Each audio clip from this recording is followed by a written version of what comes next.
বরাবর যেটি সত্য, তার দৃঢ়তা এবং রাজনৈতিক প্রজ্ঞার কারণে জাতীয় পার্টি এখনো মাঠে আছে।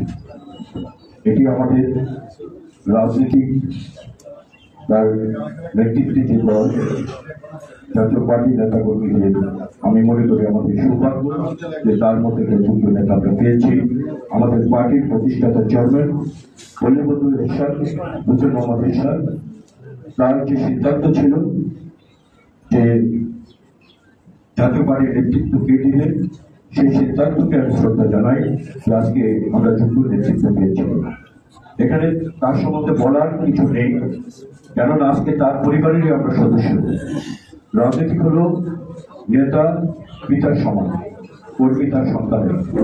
আমরা সন্তানরা জানি যে আমাদের রাজনৈতিক পিতার রাজনৈতিক বৈশিষ্ট্য, চরিত্র এবং রাজনৈতিক পরিবর্তিতা কি, সবই আমরা এখানে অবগত। এই ময়দানে বসে তার প্রশংসা করার কিছু নেই। আমি মনে করি যে আমরা একটা যোগ্য রাজনৈতিক পিতা পেয়েছি।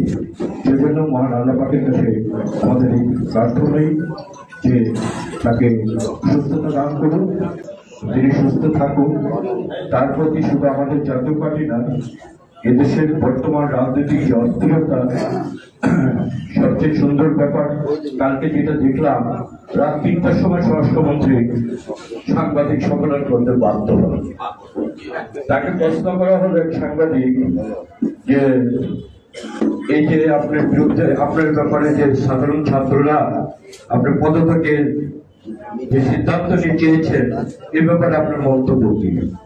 তিনি বললেন, আমি এটা শেষ করে দিলে তো হয়ে গেল না, তাইলে আবার পদত্যাগের প্রস্তাব আসে কেন? এই যে তার এমন ছাগল পাগল নিয়েই আজকে আমাদের দেশ চলছে, এটি আমাদের দুর্ভাগ্য।